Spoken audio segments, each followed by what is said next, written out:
Welcome, everybody, to the Beer Guys Radio Show. Thank you for joining us this week for some craft beer and conversations. I'm Tim Dennis. Brian Hwhat, how are you doing? I'm doing good. It's been a long day. How you doing? Long day. I'm fine. Yeah. We've had, I think last week, we complained about the high temperatures in that. And we're having what we call false fall here in Georgia. We get a little snap of cooler temperatures. We've been, I think I saw 67 was the lowest one morning when I got up. And we did get up, what did we get? I think we got to like 83 today, but I mean, we're still talking 15 or more degrees lower than it was last week. So the temperatures have been pleasant, and I appreciate that, Brian. I do too. How far up did it get? I know I don't watch it closely because I'm shut in working indoors most of the time, but I know we hit 90s, but did we hit close to 100? So I don't know if we officially did or not. My Amazon Echo show on my desktop at one time did show 100 degrees. So no kidding. I know we had some feels likes that were 106, 107, maybe a little bit higher there. So I don't think I ever officially saw it somewhere. And sometimes like my Apple Watch and my Echo disagree by a couple of degrees there. So I don't know. We got darn close. That is too dang hot, Tim. It's too hot. It's too hot there. Nate, how are you doing? Doing well. I am definitely enjoying the cooler weather so far for this week. I was downtown Atlanta today, and I did see it hit 90. So I'll take 90 over a real temperature of like 96, 97 every day of the week. 90 in Atlanta today, huh? Mm-hmm. Okay. Getting up I there, will man. say that my device currently on my desk, and I kind of hate this thing, but it does say 87 at the moment. So we might be a little warmer. And we've got all the pavement around us. You've got a little bit more greenery and a little less pavement. So I assume that we're just going to run a little hotter. And we're a little further south than you are. So we're going to be a little warmer for that reason. My iPhone says it is 81, and my Echo now says it's 84. So there's a little discrepancy. All over the place. How on earth, we can't even agree on temperature these days. Yeah. I guess where they're reading from. So I guess we got a little bit, depending on exactly where you are in Woodstock, your temperature may vary by a few degrees. Crazy. Maybe it's just your particular room that's 84. I don't know, man. I don't think they have a meter in here anywhere. If they do, they did not ask my permission when they installed. So, yeah. But all right, guys, let's go right on here with our beers of the week. Brian, what are you getting into? I started off with a pregame of Old Nation's B43, not M43, because B stands for Brut IPA, or Brut probably, not the IPA part. But yes, I had a Brut IPA, and I love that Old Nation is still making Brut IPAs, even though everybody else has declared the style dead. And I was thinking about it as I drank it. I'm like, I think they're going for a champagne-y type of thing here, which makes a lot of sense because I'm like, I kind of get that. I do kind of get it. Well, that's a Brut IPA. Yeah. That would make sense. Yeah. So, if you look at the check-in, it's like if you're looking for lower carb, fuller flavor, this is it. Crisp, clear, dry, and it is really dry. And it does have kind of a winey character to it, to my taste. So I'm like, yeah, this is like a champagne. I love that they're still making this. This was released as a woodshed series, like an experimental thing, and they promoted it right up to a regular release, and it's still out there. And they're not scared. They're gonna keep selling brewed IPAs as long as they feel like it. They don't care what people say about it. So happy to see that that's still out there. And it's a good beer. Go out and have one. I think it's solid. Now I'm working on an Equilibrium Great Nation collaboration. There's a lot of sounds there that are difficult to put together, called The Juice Awakens. Great Notion, yes. Great Notion, Great Old Nation. I'm getting all confused, but Equilibrium, Great Notion. It's early, man. You're fighting already. Yeah, let me tell you, it's been a long day. The Juice Awakens. It's a New England double IPA with all the hops, basically Citra Incognita, Citra Lupo Max, also some additional Citra on top of those various forms of Citra. Strata, Eclipse, and Crush hops. So that's drinking very nicely, and I do enjoy the Star Wars reference. And afterwards, I was so jealous of Nate's beer last week that I went out and found some. I've got some Parish Actius Luna. I think I'm saying that right. That's the one that's inspired by the big green moth. And that's a triple New England IPA with Strata hops. And I'm looking forward to that. So I'm basically going single, double, and triple with the IPAs today. That is my plan, Tim. All right. Stacking it. You have a method to the madness this week. I do. Yeah. All right. Good stuff. Nate, how about you, sir? All right, so starting off fresh in my glass, I've got from Modelo their Negra, which I didn't realize was actually listed on Untapped as a Munich Dunkel lager. I really enjoy it. This is a leftover from a camping trip that I went on with some buddies earlier this year. But the real exciting beer that I have on deck is from Old Nation, and I've got their Blueberry Creamsicle M43, which is a New England IPA with blueberries. And we've featured the Creamsicle M43 on the show before. And one thing that got Brian excited about it was it has no lactose in it. All right. So this one is a Blueberry Creamsicle M43 with no lactose in it. So I'm real excited to try that next. Okay. Get the cream without the lactose, Brian. They're making that just for you. The way it seems to work is Mo Mike Nate finds it, and then next week I'll find it, and then I will buy it and drink it and see how it is. But yeah, I love that somebody's doing this. I don't know if it's exactly the same, but for my taste, it's close enough. That's good. How about you, Tim? What are you drinking? Brian, it's water for me again this week, okay. Man. That's I would love to get back on it. I feel very non-beer guy with having to consume so much H2O, but them's the facts right now. Just the way it's got to be, man. Just the way it's got to be. How are you even dealing with all that hydration you have flowing through your body? That's just so weird. It's funny you say that. With the temperatures dropping, my body is not telling me enough to drink, so I'll forget about it all. So, and I have to do better about reminding myself to hydrate and get my required water in the day. So yeah, I'm not staying that hydrated. Right. You're just not drinking enough of anything, right? I'm just not drinking. Yeah, that's. Yeah. I guess I should, maybe set me a timer. Like my watch reminds me when I'm working every hour to get up. Hey, time to stand up. Don't sit at the desk all day. So I guess maybe I need a water reminder too. That's the thing is so I've got this. I don't know how much it is. Maybe 20 ounces or probably a little more than that. I don't know. But when I do think about water, I'll just chug some of that because I'm like, I know I'm going to forget it again. So let me go ahead and get a good amount of water into the body here. I do have a system for immediately knowing how far along I am. I've got metal flasks because I don't want to use plastic bottles and all that stuff. And I've got them numbered. If I make it to the fourth one by the end of the day, I'm doing okay. If I'm still on number 2 or number 3 by the end of the day, I'm dehydrated and need to step it up a bit. So I can tell at any point in the day how I'm doing. I think I'm doing okay today. I think I've made it to number 4 already, and now I'm drinking beer. So I probably need to. Wouldn't it be easier to just have like one large thing than a bunch of flasks? And I'm assuming the numbers are written on blue painter's tape and then stuck on your flask. Of course they are. Of course they are. Yeah. Yes, that's how I work. Yes. Right. Yes, but at this point I can swap them out, and there's always a cold one in the fridge. So I just refill them and pull a new one out. And by the time I'm done with it, it's usually warm. I'm like, man, that's warm. I need a cold one. Go grab a cold one. And so it works out. So I just do a little rotation thing. It does. Yeah, it does okay. Yeah. So Dave Adams just reminded us here, as we're recording the show, we record the show middle of the week and then launch the podcast over the weekend. But Thursday, that will be tomorrow as we record, and last Thursday when the podcast comes out is National IPA Day. Oh, so have to do some celebrating there for National IPA Day. I will. I know. Yeah. I think I remember seeing that on the socials there. There's actually quite a few beer days scattered throughout the year. So it's kind of nice. I know there's just a National Beer Day, National Craft Beer Day.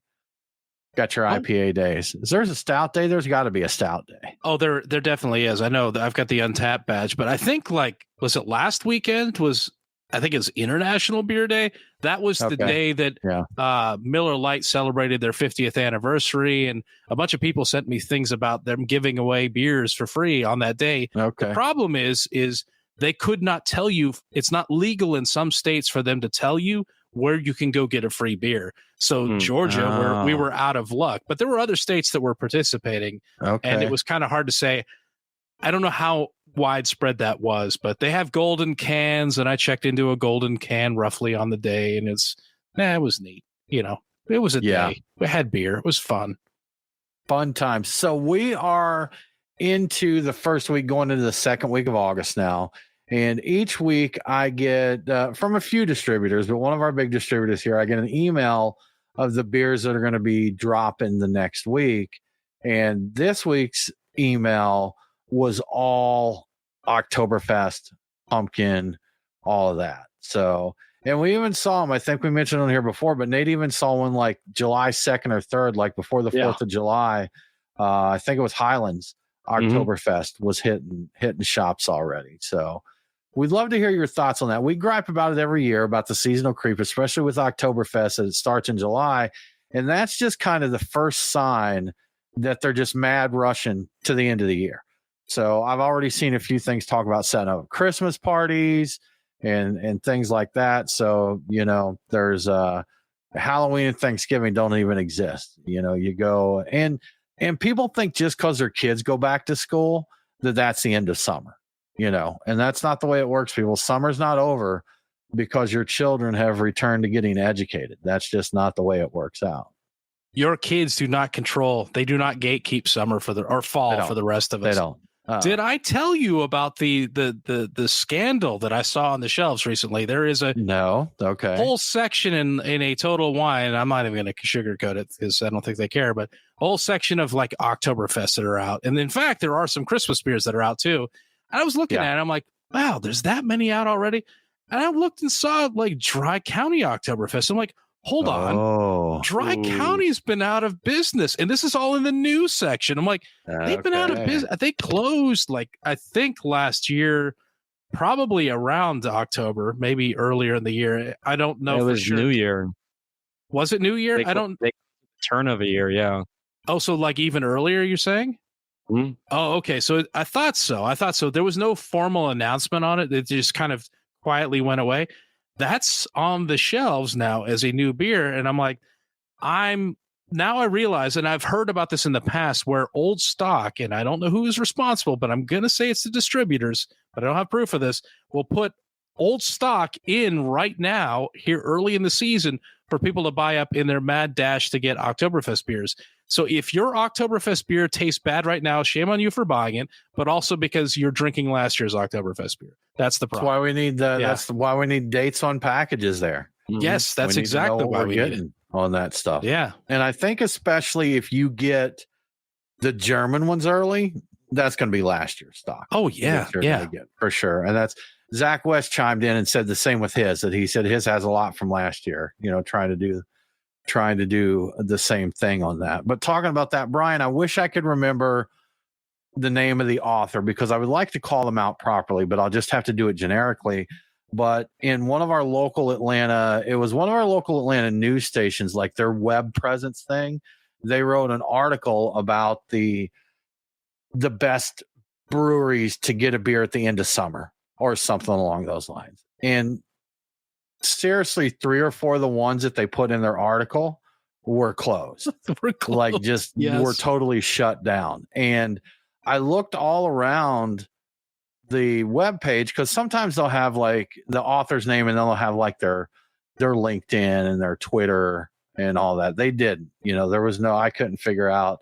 And I think I Googled the person and found someone I thought that for like 2 minutes there, I was determined to tell them about their mess up there. And then I gave up, but it's bad.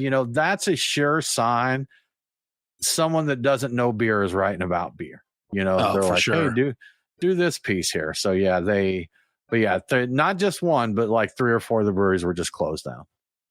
Any article that talks about how hot craft beer is or how much it's on the rise, and I still see articles starting off that way, I'm like, clearly this person doesn't know the industry. Like right now, we love craft beer. It's great. It's rough right now. It's a little rough. It's not as hot as it once was. That's somebody who's heard a cliche from 10 years ago and they're just parroting it because they just assume it's true. It's not. Yeah, it's totally not. They don't know the industry at all. I don't believe anything they say. like an article saying, "Are IPAs a trendy beer style?" This little known style is coming up out there. Yeah. They've been writing articles about that, about lager, for like 3 years on that, but in all fairness, I can't say anything because I think I've been for like 10 years now. I mean, the early days of the podcast, I was saying, these lighter drinking beers, these lagers and pilsners and that's going to be the next big thing. And I think they were part of the shadow organization for a while, so to speak. Like the real nerdy nerds were drinking them, and they're more popular. I just saw that here in Atlanta, Halfway Crooks, which is one of our premier lager breweries here, is celebrating 6 years. And the time just flies by, 6 years already. But yeah, man. Anyhow, speaking of that new and trendy beer style IPA, Nate has got another style profile for us this week, and he's going to tell us all about Juicy or Hazy India Pale Ale.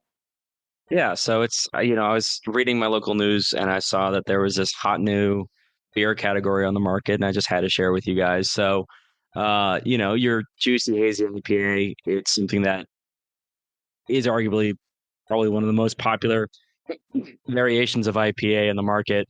And so, from your color standpoint, you're going to get a straw to a light amber. The clarity, it's kind of a variety, but typically it's going to be a low haze to a very high degree of cloudiness. There's a lot of compounds that go into attributing to that hazy appearance. Starch, yeast, hop material, protein, or unnamed compounds can contribute to that. As far as your perceived malt aroma and flavor, it's going to be low to medium malt. And then your hop aroma and flavor is actually going to be high to very high. And there's a wide range of attributes, especially fruity, tropical, juicy, and additional flavors. And then as far as your bitterness go, it's still going to be low to medium. It's an IPA, so that hop presence is there, but in general, it's going to be a low to medium bitterness on the body. It's going to be medium to low, medium to high. Generally, when you're drinking a hazy IPA, you're going to get that silky or full mouthfeel. And then when I was looking up some notable commercial examples, some of the ones that I saw was from Other Half, their Green Diamonds, double IPA from Treehouse, Julius, Trillium, their Congress Street, and WeldWorks, their Juicy Beds. You talk about the haze in these Northeast IPAs, Nate, these juicies or hazies. And we talked to John Kimmick from The Alchemist many, many years ago. And right. he made the comment about when Heady Topper came out, people just lost their minds about the haze in Heady Topper. And if you look at it compared to our hazy beers these days, it really wasn't that hazy. There's just a little bit to it now. And I think it's actually like M43. They tell you to lay the beer can on its side and roll it back and forth. Yep. To get all that stuff, through there now. And some of them these days, they're just pure haze. And, I'll say something too. We've talked about this before. I've seen breweries put out IPAs and say it was a hazy IPA. There's a difference in a murky, muddy, poorly brewed IPA and a hazy IPA. And you can definitely tell the difference looking at it. This isn't hazy. This is just, poorly brewed, didn't clarify properly, because even a hazy beer, the undesirables are going to fall out of that. You're going to have the proper haze there. Yeah, there's definitely like an unattenuated, like it's yeah. Like this beer is not finished, and also it's just full of junk, and it like this isn't right.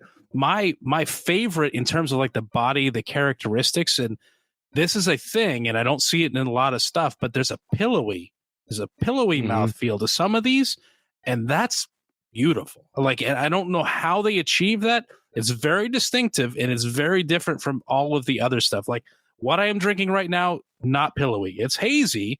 It's good. It's not pillowy. It doesn't have that unusual. I have no idea what causes that. That's got to be a yeast thing or something, or proteins combination. Maybe. Malt. It could even be malt like, they're using everything. Like wheats or something that's happening in there. Whatever it is, it's marvelous when it happens. You're like, oh my God, that's great.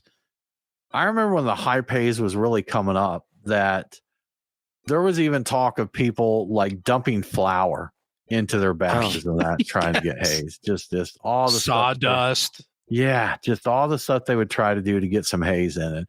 I'll tell you a funny story. When Brian and I were home brewing, we were brewing a Hefeweizen. And I have a cousin who is lactose intolerant. And we had used, I'm forgetting the name of what we actually use now, the name of the product, but it's a popular fining agent that's used to clarify beer. And it drops enough, like, I think if you're celiac, it didn't remove enough of the gluten for you to drink it, but it removed enough that like the beers like Omission I don't know if Omission's still around. I haven't heard them mentioned in forever, but they were popular. Yeah. What they called them gluten free, but they really just used this fining agent to drop it out, and it made it. So anyhow, to get back to the story there, we used that on our Hefeweizen, and it came out clear as glass. You could read a book through the beer. So was it like we're Clarity like, Firm? That may have been it. Clarity Firm may have been it. So, but that's it. With Hefeweizen, you're supposed to have some of that haze in the beer, but ours didn't. So all we did is change it and call it a Crystal Weizen instead. So we're like, all right, it was a really with the punches, and it was really good beer. Like it was really good. Really good. Dang, that was a good beer. Yeah, like a crystal Weizen. Yeah, Crystal Weizen. Yeah, I'm like, who knew? Like that disappeared. I think that we drank that faster than any other beer we ever brewed. I think that was gone. I know you drank it. Oh, I drank plenty of it. I had people that would stop by the house. Like, I actually think our buddy Joe showed up one time with a beer glass in his hand and knocked on the door. He's like, "Hey man, you got any more of that?" So like kids trick or treating, but yeah, it was fun. It was a good beer, and that is definitely one of the batches we went through the quickest. It was just an easy drinker. It was just a nice, easy drinking beer. He went full Chappelle. Like, y'all get any of that Crystal Weizen? Any more of that Crystal Weizen? Yeah. And the thing is that's a style we almost didn't brew it, because when we brewed a style we hadn't brewed before, we would typically go out and buy as many of the top rated ones as we could find. And then we would kind of formulate our recipe based on our likes and dislikes of all the ones we drank. So we drank through all these commercially available ones, and we're sitting there, we're like, you know what? They're just not impressive. There just wasn't, not that they weren't good beers. I'm just like, do we want to take up time brewing this? Because this is just kind of mid, I think is what they say. The style, not necessarily the beers, but just the style. So, but we're like, well, we're this far into it. So let's go for it. And it ended up working out. We ended up with a really tasty beer. That triggered my fascination with the open fermentation. I think people were doing that to really drive home some of those interesting estery qualities to Hefeweizens. And I haven't really thought about that in years, but man, that was great. And honestly, I would drink the heck out of that beer again now if I had it. What was Sierra Nevadas? Was it just called Kellerweiss? I think so. Kellerweiss. And I know going to their location near Asheville that they had an open fermentation vessel there for that. So they didn't do it with all beers, but for that one, I think it was called Kellerweiss. It is. Yeah, you're right. Is it still around? Right. Do they still do that one? Oh, let's see. I am seeing people still checking it in as recent as a day ago. Okay. That was a tasty beer, or is, I guess. Yeah, I was trying to find it. Like, I think there was another one out of Oregon that had the reputation for being one of the best. I'm trying to think of Widmer Hefeweizen. I think I've been looking for that to show up because that's OG stuff there, man. I believe Widmer is owned by what's the Tilray, who own Sweetwater. So I was hoping to maybe see that show up on a tap handle at Sweetwater. It hasn't happened yet, but I think at Widmer Hef. That was one of the ones that I kind of cut my teeth on, and I went through a phase where I really, really liked Hefs like a long, long time ago, and that was kind of my beer. So yeah. So we got an interesting comment here from Tyler Smur, and he said hazy beers have run their time. So Nate, Brian, as fans of the IPA style, what do you think? Have they jumped the shark? Are we on the tail end of the days of the haze? I would say that I think there's still a lot of people that like them, and I've always thought that haze, for the point of haze that doesn't contribute flavor to the beer, is really just a beer brewing flaw. But haze that does, like those pillowy ones, where it is an essential part, I believe, of the final flavor outcome. I think it's worth it. I played out. I don't think so. I think that people will continue to sell them really well. I think people need other options. I think people have fatigue with them, and they're no longer as big a draw as they used to be.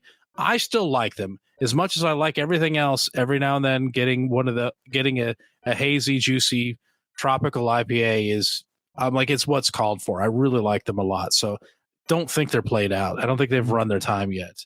But I am seeing more of the West Coast being released again. So, for a while there, you didn't see them at all because everything was, hazy, juicy, Northeast style IPA. But I have seen more and more people, like, you know what? I want to go back to some bitter grapefruit and pine. Let's go back to the roots here.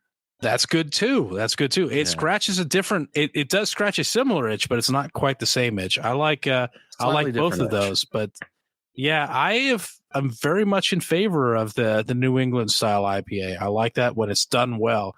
When it's just a West Coast IPA that somebody threw sawdust in, bark chips and whatnot into it, I'm not into that. That's just annoying. That just bothers me. That's understandable. Yeah. What do you think, Nate? So I don't. You were nodding when I said it. Like, yep. Well, here's the thing. So I don't think it's 100% run its course, but I did notice a trend even 5 years ago when I was a beer buyer for a store. I started having more and more requests moving away from haze and going towards the West Coast IPA, and so I think there are larger groups of beer drinkers who are over the haze craze, but I, like Brian, still appreciate a good New England style IPA with that pillowy, soft mouthfeel. And so I still enjoy them. I don't shy away from them, but I definitely see more and more people moving away from them. It's interesting, man. It's like Brian's Brewed IPA. I think that's one of the shortest lived fads Yes. I remember in craft beer, man. So good. That was like 3 months, and it's like, no, we're not doing this. The cold IPA, is the cold IPA still around? Oh, the cold IPA. Is it? I don't Probably know. is, but they've definitely had more. That's another one. Definitely had a longer run than Brewed IPA did, but I remember it was. But I think it's done too. I think it's over because I haven't seen anybody talking about that in a minute. When I got my first sip of Brewed IPA, I actually went brewery hopping looking for it. Like, it was so good. Yeah. Okay. Yeah. Here we got some West Coast insight here. It says out here in San Diego, and this from Dave Adams, out here in San Diego, hazies are still a really big deal. Most places make great ones with a good mouthfeel. One place makes the murky one, which I think is a little cloudier. So, yeah, and now my experience from San Diego is 3 years ago, but 3 or 4 years ago, I went out there. But yeah, of course, everybody had hazy IPAs, and I saw a few different places doing what they were calling a San Diego style IPA. And Dave, if you hear this and you can define this for me, let me know. But the best I could guess from sampling them a few different places, it was kind of a hybrid style. Like, it had the tropical, the haze, and all of that, but also brought a little more of the bitterness back into the party and that. So, or maybe it was just something they threw on there so people could say, "Oh, I'm in San Diego having a San Diego style IPA." It could be. Yeah. So, all right, guys. Well, Brian, I tell you what, before we get into some of our stories, how about we give a shout out to Truck and Tap? Yeah, that seems like a good idea. So one of the best things about dropping by your local Truck and Tap is that no two visits are ever the same. The tap list is always, refreshed with new beers, and the food trucks change daily. Heck, even the cocktail specials have probably changed since the last time you visit. They don't necessarily change daily, but they change a lot. And that's why my beer picks are so different and so varied each week. And speaking of beer picks, here are my beer picks. At Truck and Tap Woodstock, I'm going with a big one. Edmund's Oast Forgotten Orchard. It's a Calvados barrel-aged barley wine ringing in at 13% ABV. Yeah, hey, we've been talking about it. It's been cooler outside, so this is fine. Yeah, this is fine. You'll be good with this. Anyway, you can expect notes of roasted apple brandy, vanilla, and caramel from this big boy, and it sounds really good. Edmund's Oast makes good stuff. at the Duluth location, I'm getting Blue Jacket's Prize Fighter. It's a classic English bitter that's brewed for balance and easy enjoyment. I like things that are easy to enjoy, so I think I would like this. It features a malty blackbone and notes of toasted bread and caramel, complemented by a subtle, hoppy, earthy character. It sounds wonderful. I do like a good ESB, and I try to drink them whenever I see them on because they are still such an underloved brand, style these days. At Truck and Tap Alpharetta, my pick is Creature Comforts Everybody Weather. This cheerfully named beer is an American wheat ale made with wheat grown in Georgia. Hey, you know what? That's near me. It's said to be bright with a touch of tropical and stone fruit hops, and that sounds really pleasant. I have liked a few of the interesting little wheat beers that Creature Comforts has done recently, so I think this will be fun. And finally, at the Lawrenceville location, I'm going with Three Taverns Slay the Psychonauts. It's an almond joy pastry stout that sounds more dangerous than it actually is. It's only 8%, and it features chocolate, almond, coconut, and of course lactose, because we are talking about Three Taverns here. And Three Taverns does love their lactose, but their beers are usually worth the lactose if that's a thing for you. And if you enjoy lactose and have no problems with it, then definitely drink this one. But for me, I'll take a pill and enjoy it. And there you have my beer picks for the week. As always, if you'd like to see a full tap list before stopping by, take a look at trackandtap.com. And yeah, because it's going to be different than the last time you looked. That's kind of their whole thing. And if you'd like to see what the food trucks are serving and what events are happening, trivia, karaoke, live music, etc., you can find that at truckandtap.com as well. Everything you need to know is at truckandtap.com. So check that out. And thank you to Truck and Tap for your support. Thank you, Truck and Tap. We appreciate you. Well, Brian, as far as our news this week goes, there's been a lot of shakeups at some big beer companies in executive C-level leadership. And one interesting here is that good old Sammy Adams Boston Beer Company. So what's happening there? Yeah, so Boston Beer Company's founder and chairman, former chairman, Jim Koch will be taking over the roles. I guess he's still the chairman, honestly, but taking over the roles of president and CEO effective August 15th. Koch last served as CEO all the way back in 2001, 24 years ago. The current president and CEO, Michael Spillane, is stepping down after just over a year in the role. But he will remain on the company's board as a quote-unquote non-executive director, whatever that means. He says the decision to move on is for personal reasons and not due to any disagreements with the company. So this is the third change in the company's top executive role since Martin Roper retired on 2018. The announcement was made after Boston Beer posted a down quarter, with depletions falling 5% and shipments declining 0.8% year over year. Those kind of sound like they could be personal reasons to me, but I'm not sure about that. Anyway, this isn't a permanent situation. Jim Koch has said that he expects to remain in the role only until an internal successor is found and is ready to go. The process of preparing that successor hasn't happened yet, so he'll be there for a minute. But it's interesting. It's been 24 years, but he's back in the top spot. And I don't know. I with these kind of shakeups, I'm like, I wonder what that will mean, for the company. What will they do differently while he's running it that wasn't being done before? So, we'll find out. Yeah. We'll find out soon then. All right. We will. Yeah, that really says something, man. If the, you've been out of it for 24 years, you're like, you know what? I'll do this again. So I do think it's interesting and kind of appreciated that if I'm reading your notes right, they say an internal successor. Yes. Which means they plan to promote from within the company rather than bringing someone from outside. I always appreciate that, man. I mean, no matter, what your background is, I like that. I think I'm more of for the people person than for the corporate person. So maybe that's why I'm not a billionaire. I don't run a company like a billionaire.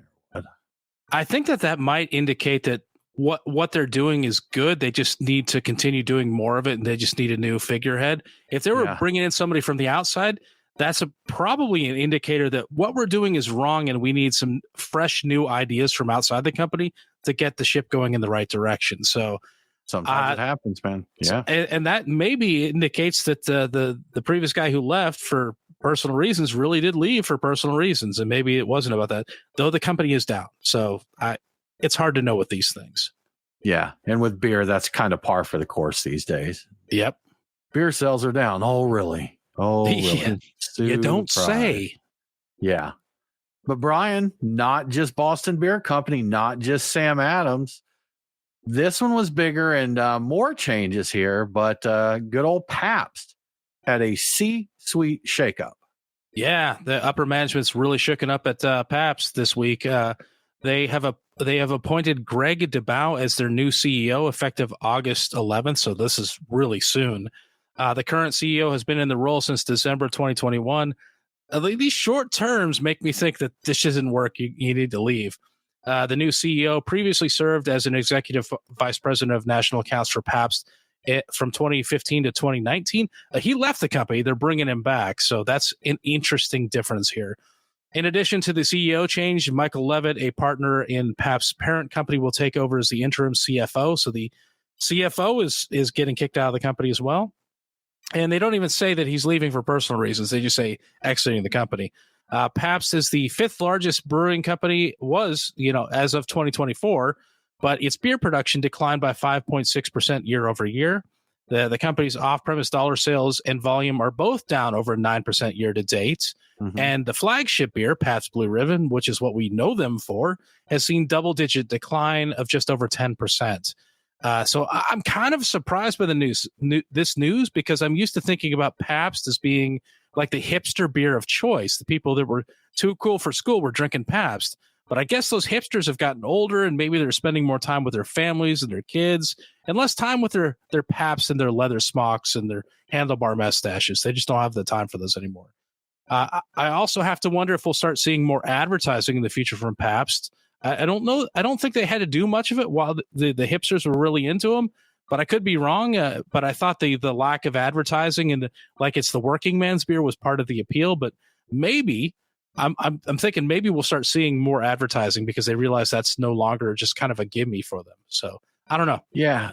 PBR tall boys were kind of a standard at dive bars. Like any dive bar you go to, they would always have, and I think a lot of places did them for, it was like $2, I think. Oh yeah. Which these days finding a beer for $2, even if it is, a macro like PBR, that's uncommon. So I've had my share of $2 PBRs because I'm like, hey, it's $2, man. Yeah. $2. Going way back, I've been to bars and way back. I think it was a buck a PBR. I want to say that there was a place in Portland where I used to live, and I want to say there was a bar in Nolans that I think was doing it for like some ridiculous 3 for X number of dollars. It might have been $1 or less a PBR. Wow, so you could do that. But we're going back a long ways. But those were, you know what? People love that. That like there was no shortage of people drinking those up. Those special those days, there were typically specials or like for time periods or for days.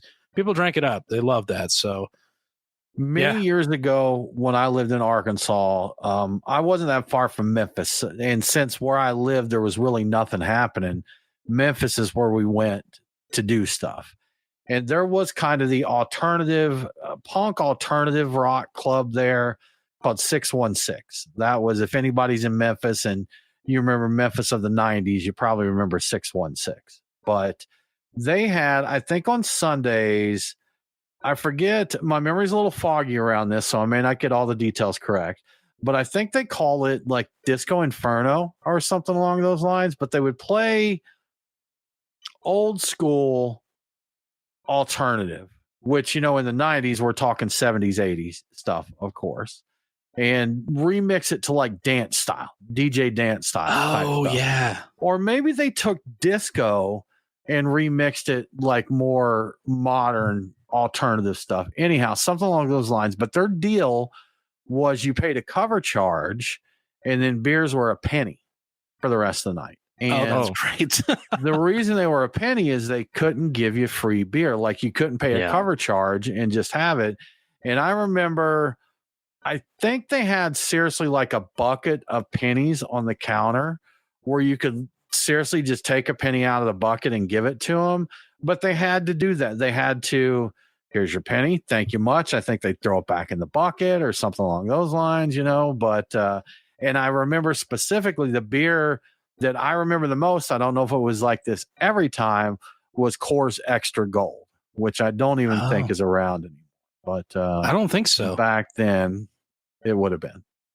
I think one of the places that for a short term, for like 1 or 2 sessions, had Pabst Blue Ribbon. I think they went to Ice House for $1. They also had go-go dancers. They had people. Okay. They had people that were up on these. It wasn't designed for it, but they had some sort of like half walls with the supports and whatnot, and people would just be up there dancing. It was like Thursday nights. It was go-go dancers, and it was Pabst Blue Ribbon initially. I think it was Ice House after that. I went there a few times, and they had the old school like vinyl bench seating with the booths and whatnot. Oh, yeah. So you'd hang out there and you'd listen to club music, and they'd be dancing, and you'd attempt to talk over the noise. And it was so 90s. It was just everything you've ever seen in a movie from the 90s.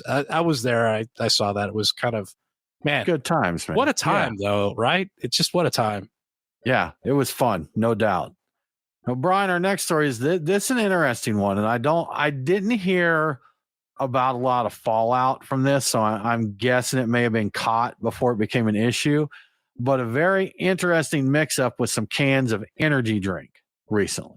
Yeah. The U.S. Food and Drug Administration has issued a warning after some Celsius Astro Vibe Blue Raz energy drink cans were mistakenly filled with vodka, or more accurately, probably like a vodka cocktail. The mix-up occurred because a packaging supplier accidentally shipped empty Celsius cans to the vodka seltzer company High Noon, and as a result, they had to recall a bunch of variety packs called the Beach Variety Pack, that they had some of these cans in there with alcohol instead of energy drinks. So so far no illnesses or adverse events have happened. So nobody's complained about getting sick, and no issues. Nobody's crashed a car or anything like that. The affected products were shipped to retailers in Florida, New York, Ohio, South Carolina, Virginia, and Wisconsin between July 21st and July 23rd. If you're not in one of those places, you're not going to find one of these.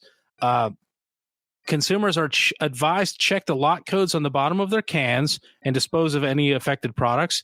How you choose to dispose of said products is entirely up to you. They don't give you guidance on that. There are many ways you could do it. It's worth pointing out that single cans were not affected, only the Beach Variety Pack. So you had to buy the variety pack to get it. So if you've been seeing a lot of Willy Wonka memes about people buying cans of Celsius energy drinks, hoping for a golden ticket, that's what they're talking about. And if they're buying singles, they're not going to find any. So it's not going to work out for them. The Celsius Twitter account has been having a little fun with the situation, posting things like, whoever swapped the cans owes us a rideshare home, and friendly reminder, we're high energy, not high ABV. So that's been they've been funny about that. But I haven't seen any mention of any kind of punishments or penalties for the mishap, like Tim was saying. It just makes sense, because I think this is just a legitimate, shipping error. That's the whole reason they wound up filled with alcohol, is the wrong cans got shipped to the wrong place. But that hasn't stopped people on social media from saying that they're swearing off Celsius, because the people are going to do that. They're going to, assume the worst. Yeah. And, whatever. I don't think anybody meant anything by this, and it was a complete mistake. So, yeah, don't worry. And I was thinking at first, I was like, how would you not notice you were canning into the wrong cans? But I think a lot of these cans come on huge if you're a big operation, because I even think at Sweetwater, like, it's not like you hand load. We've helped out at breweries, Brian, where you're manually loading, stacking cans on a canning line. But I think these big breweries, or I know these big breweries, like, they'll push a whole pallet onto a palletizer thing that just pushes them down the line. It's automated. Everything from filling to sealing to even putting them in the cardboard boxes is automated. So it definitely could have been something that you just wasn't noticed until it was.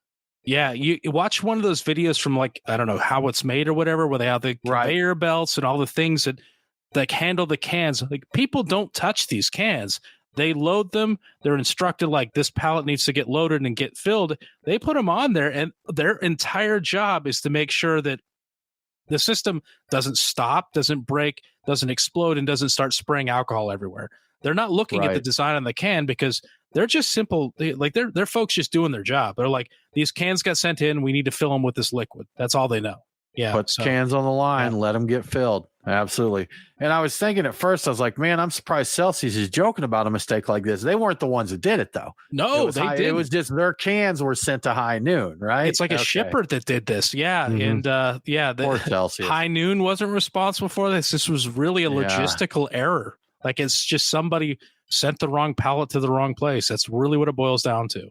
I think, though, they just seem like even with something like a mistake like that they always want to penalize. There has to be some kind of fun. So I think it's cool that they're like, all right, it's messed up. They caught it. They turned things around here. So well, because no harm, no foul. They issued a recall and everything. They took all the steps they could to like say, hey, hold on. Sorry, guys. Sorry. There was a screw up. We're aware of it. We're pulling it back. That. So I think everybody acted in good faith here. Just like, mistakes happen, man. Man, I wonder if anybody did get one of those unknowingly and just, they're like, man, gosh, I didn't sleep last night. I got a long day ahead of me. I got meetings and spreadsheets. I'm gonna hit this energy drink real quick. Then their vodka. I wonder if any jobs were lost over this. That sounds like a sitcom episode where somebody accidentally drinks a high proof ready to drink cocktail instead of an energy drink, and they go about their day, and at the end of it, like, they get a promotion, they're wound up being the CEO of the company or something like that, or yeah, that would be a good one. I'd watch that. Sure enough. I'm pretty sure that's been made, and I have a feeling like I've actually seen that episode before. I don't know who's done it, but probably something at least with that premise there. Absolutely. I saw. So you guys know the new King of the Hill is out. The new King of the Hill series has. Have either of you guys watched any of it? No, but I've been told that one of the episodes was about, I think, Hank drinking with his son. So, like I said, I would watch it. I haven't gotten to it yet. I'm 2 episodes in. In the second episode, he takes up homebrewing, and so the whole episode is kind of focused around. And for our Texas friends here, he's in Dallas, but he enters a homebrew competition, and it's kind of funny. They go to a brewery and they're trying different beers, and you can just imagine Hank Hill in a modern craft brewery in that. But I found it entertaining, with all the beer stuff in there. But he decided now that he's retired that he would take up brewing as his hobby. Who knows if it'll last in the next episode if he's still brewing, but so Hank did. That's interesting. Okay. Yeah. All right. I mean, to be fair, I use propane to heat up my boil kettles. So that was one of the appeals to Hank was that he's like, this takes 2 of my favorite things, propane and beer. So here's all about propane and propane accessories. But here we are, man. Yeah. Well, you need the accessories in order to ignite the propane to 1,000%. Yeah. Boil the kettle. So of course you do. Yeah. Yeah. Now, did the beer? I know we saw some people drinking the beer. It looks like it had been released in. Looks like maybe just generic cans at first, maybe for the locals or something like that. Mm-hmm. But did you see an update, Brian? I know you told us last week it was delayed, but have you seen any news that it made it out? I think it got out. I think it did get out. Right. It may. I think it even probably got out. I think because they got some blowback and they got some bad press that the people involved hightailed it into getting that out. And I believe the beer actually did make it out in time to be enjoyed, at least in Texas, when the series reboot started. I don't know when that's going to show up around the country. I haven't seen any follow-up posts about that, but gotcha. I'll let you know if I see it or if I hear anything. Keep me posted, Brian. Well, Brian, we always talk about beer sales down and things just aren't looking good. But some information this week says at least beer production is up in the EU. Yeah, it's nice to see some positive beer news and some good beer trends. The European Union, as of 2024, with the most recent stats that they have, EU countries produced a total of 34.7 billion liters of beer. So the study breaks this total down into 2 categories: beers that are more than 0.5%, 0.5%, which is your standard alcohol, and beers that are 0.5% or less, including completely alcohol-free beers, which is your NA stuff. Production of beers above 0.5% of alcohol, which is your typical beer again, is up 0.6% compared to the previous years. That's not amazing, but that's up. Production of beers with less than 0.5% of alcohol is up significantly, which is not going to be surprising to too many people, 11.1% compared to the previous year. And so that's really good to hear. We like hearing that. And the article has some other interesting European Union beer stats, so I figured I'd include those as well. Germany remains the top producer of alcoholic beer, producing 7.2 billion liters, followed by Spain and then Poland. The Netherlands is still the top exporter of alcoholic beer, despite seeing a 12% decrease in exports from the previous year. So Netherlands is losing some ground. Is that Amstel? Is that really loss in sales of Amstel? They didn't say.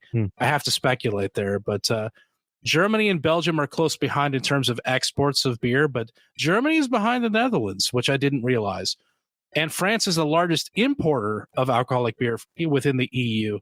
Italy is the second largest importer of alcoholic beer within the EU. And I don't really think about Italy when I think about beer, but they like their beer. So, well, they got the Italian Pilsner, so I do think about that. But yeah, so that's the way things shake out. Yeah, they've got Peroni.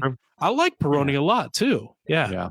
Now, I don't think it gets as much talk, but, our friend Owen Ogletree has done beer tours to Italy, and I think there is a thriving, yet maybe smaller, craft community there. Oh, I'm sure. I'm not familiar with a lot of it, but what is the name of it? Not Pivo. Is it Pivo Pills? That's the one out of California, right? Is that Firestone Walkers? Is that Pivo Pills? But I think Pivo is just Pilsner.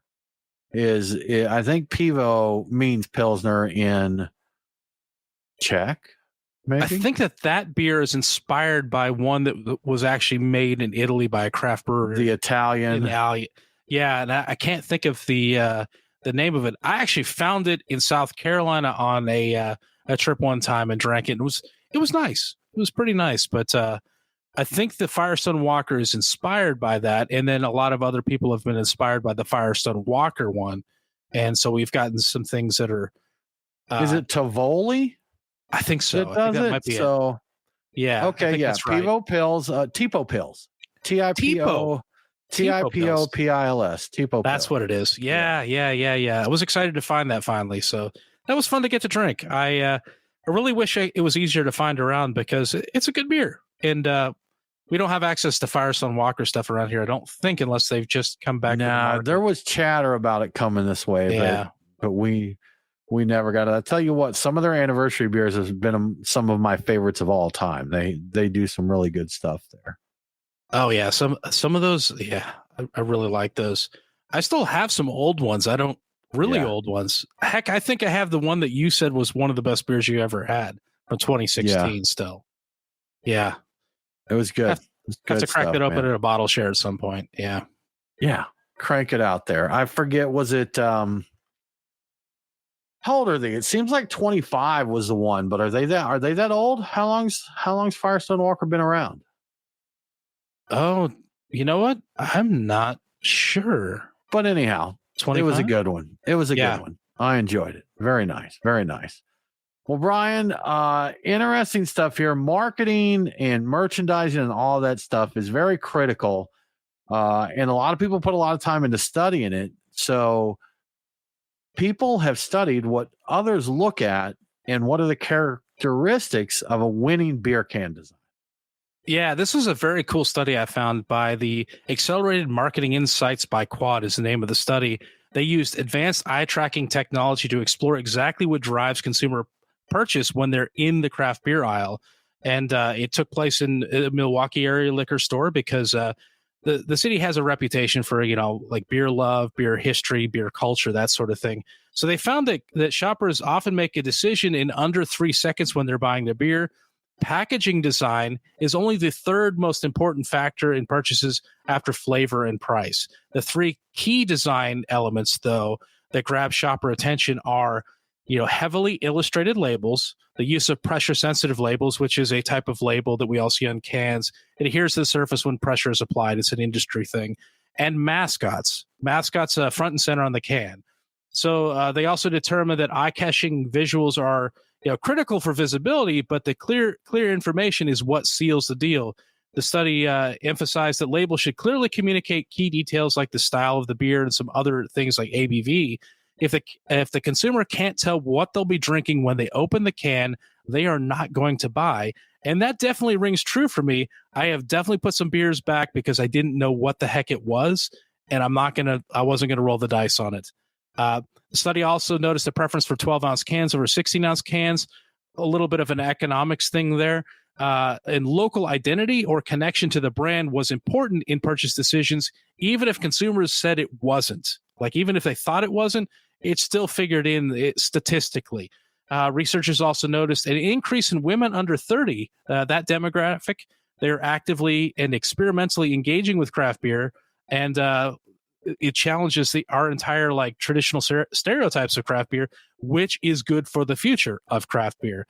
And in the study, this is my favorite part of it, the can that had the longest total eye fixation was 903 Brewers, Gus Polinski, and the Kenosha Kickers. Do you guys get that reference? Gus Polinski and the Kenosha Kickers? Was that it's a John Candy character, wasn't it? It is. Was that Planes, Trains, and Automobiles? I thought the same thing. No, it's actually what's the Christmas story? It's from Home Alone. Yeah, Home Alone. It's from Home Alone. Interesting. Yeah. All right. It's one of his characters. Yeah, it that just proves that he's still the greatest king of the Midwest. When she's looking to get home to Kevin, she has to hook up with the Polka King and his entourage. And the can, we have a picture of it. Fills me with joy just looking at the can. I would buy that beer based on his face in the can alone, and that is a winning design to me. So, yeah, that just proves what they're saying, I think. Good stuff, man. Interesting. Yeah, I know I'm impacted by labels, branding, all of that good stuff. It definitely has an impact on me, and especially if I don't know what the heck, if I don't know the beer, if I'm just out, because we frequently go out and we're like, what's new? What's here? Check it out. And if it's something I don't recognize, hey, this packaging looks good. And I tell you what, man, if your packaging looks like you made it in MS Paint and then printed it on a dot matrix printer, I'm going to assume you don't put much care into brewing your beer. That's just an assumption.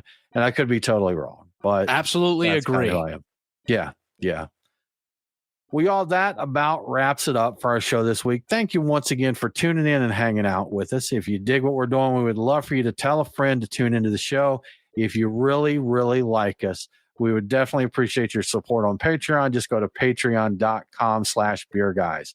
We'll get you some cool swag. We'll get you in our Discord server, and we will invite you to the after party. With all that said, we hope that you have a really, really good week. And don't forget to drink local. Cheers.